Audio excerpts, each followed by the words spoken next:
இன்றைக்கி ஆண்டாள் திருப்பாவையில் 22வது பாசுரத்தை பார்க்க போகிறோம். இந்த பாசுரத்தில் கண்ணபுரானை ஆயர்குல பெண்கள் துயில் எழுப்புவது போல் அமைக்கப்பட்டிருக்கு. கண்ணபுரான் வீட்டுக்கு அந்த ஆயர்குல பெண்கள் எல்லாம் வராங்க. வந்துட்டு அந்த கட்டிலில் கண்ணபுரான் தூங்கி கொண்டு இருக்கிறான். எல்லாரும் சுற்றி அமர்ந்திருக்காங்க. அமர்ந்துட்டு கண்ணபுரானை எழுப்புவது போல் இந்த பாடல் அமைக்கப்பட்டிருக்கிறது. இப்போ நம்ம வீட்டில் அம்மா நம்மளை எழுப்புறாங்க. 6 மணிக்கு தம்பி எந்திரிங்க, பள்ளிக்கூடத்துக்கு போகணும் அப்படின்னு மெதுவாக எந்திரிப்பாங்க. அதுக்கப்புறம் கொஞ்சம் குரலை உயர்த்துவாங்க, மாடை எந்திரி, மாடு மாது தூங்குறியன்னு சொல்லுவாங்க. இப்படி சில வீடுகளில் எழுப்புகிற வழக்கம். அது சிறு பசங்களை சொல்கிறது, அது பாசத்தோடு சொல்கிறது தான், ஒன்றும் தப்பு கிடையாது. ஆனால் பெரியவர்களை எப்படி எழுப்ப வேண்டும், நம்மை விட உயர்ந்தவர்களை எப்படி எழுப்ப வேண்டும் அப்படின்னு ஆண்டாள் இந்த ஆயர்குல பெண்களுக்கு சொல்லி கொடுத்துருக்கா பாருங்கள். எப்படி எழுப்பணுமா, அவர்களுடைய பெருமைகளை சொல்லி எழுப்பணுமா. அப்போ அந்த ஆயர்குல பெண்கள் இந்த கண்ணபுரானை எழுப்பும்போது கண்ணா எந்திரின்னு சொல்ல முடியாது இல்லையா, அவருடைய பெருமைகளை சொல்லி எழுப்புவது போல் இந்த பாடல் அமைக்கப்பட்டது. பாடலை பாருங்கள். அம்கண்மா ஞாலத்து அரசர் அபிமான் பங்கமாய் வந்து நின் பள்ளி கட்டில் கீழ் சங்கம் இருப்பார் போல் வந்து தலைப்பெய்தோம் கிங்கினி வாய் செய்த தாமரை பூ போலே செங்கன் சிறு சிறிதே எம்மல் விழியாயோ திங்களும் ஆதித்தனும் எழுந்தார்போல் அம்கண் இரண்டும் கொண்டு எங்கள் மேல் நோக்கிதியேல் எங்கள் மேல் சாபம் இழிந்தேலோர் எம்பாவாய். அழகான பாடல். எப்படி எழுப்புறாங்க பாருங்கள். அம்கண்மா ஞாலத்து அரசர் அபிமான் பங்கமாய் வந்து நின் பள்ளி கட்டின் கீழே சங்கம் இருப்பார் போல் வந்து தலைப்பெய்தும்.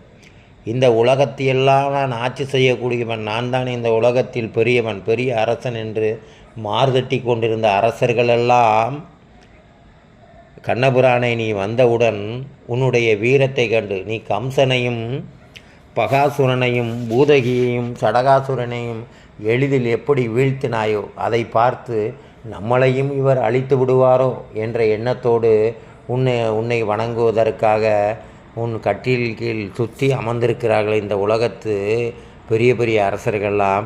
அதே போல் நாங்களும் வந்து அமர்ந்திருக்கிறோம், எங்களுக்கு அருள் புரிவாய் அப்படின்னு சொல்கிற மாதிரி.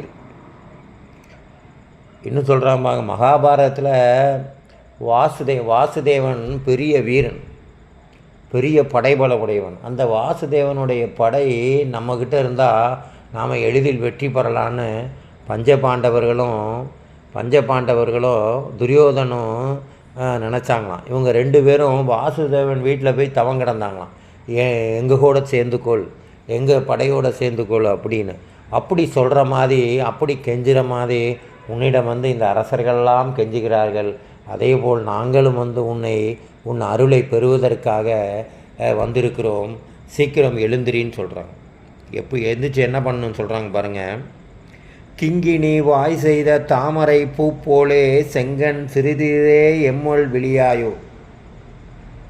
கண்ணபுரானே, ஆயர்குல பெண்களெல்லாம் வந்திருக்கிறோம், நீ எழுந்திருத்து உன்னுடைய கிங்கினி போன்ற கண், கிங்கினா காலில் சலங்கை அணிவலையே, அந்த சலங்கையில் அந்த முத்து இருக்கும் பாருங்கள், அந்த முத்து வாய் 4 பக்கம் அப்படியே சின்ன கீரல் மாதிரி உள்ள அந்த மாதிரி சிறிதாக கண்களை திரை. தாமரை பூ போலே, தாமரை போன்ற உனது கண்கள் அந்த மொட்டு விரிவது போல் சிறிது விரித்து எங்களையும் பார். செங்கன் சிறிதே எம்மேல் விழியாக, எங்களை பார். அப்படி பார்த்தனா என்ன நடக்கும்னா, திங்களும் ஆதித்தனும் எழுந்தார் போல். இந்த கண்ணபுரானை கண்களை சந்திரனோடும் சூரியனோடும் ஒப்பிட்டு சொல்கிறாங்க. ஒன்று சந்திரன், ஒன்று சூரியனா, ஒன்று அருள் செய்யக்கூடியது, ஒன்று அழிக்கக்கூடியது, வீரமுடையது அப்படின்னு அர்த்தம்னு சொல்கிறாங்க. அப்படிப்பட்ட எழுந்தார் போல் நீ திறந்து பார்த்தாலே சந்திரனும் சூரியனும் எழுந்த ஒளி செலுத்துவது போல் இருக்கும். அம்கண் இரண்டும் கொண்டு எங்கள் மேல் நோக்குதையோ, அந்த 2 கண்களையும் கொண்டு எங்கள் மீது நோக்கு. ஏன்னா ராமபுரான் அவதாரம் எடுத்திருக்கும்போது கல்லாக இருந்த அகலிகை உன் கால்பட்டு பெண்ணாக மாறினால் கேள்விப்பட்டிருக்கோம். அதோடு மட்டும் இல்லாமல் உன்னுடைய கைப்பட்டு சிவதனுசு ஒடிந்து விழுந்ததாக கேள்விப்பட்டிருக்கோம். அப்படி இருக்கும்போது கண்கள் இரண்டும் கொண்டு எங்கள் மேல் நோக்கு, உன்னுடைய அந்த அழகிய தாமரை போன்ற கண்களிலிருந்து பார்வை எங்கள் மேல் செலுத்து, எங்கள் மேல் சாபம், எங்கள் பாவங்களெல்லாம் அழிந்து போகும் என்று சொல்வது போல் இந்த பாடல் அமைக்கப்பட்டிருக்கு. நன்றி நண்பர்.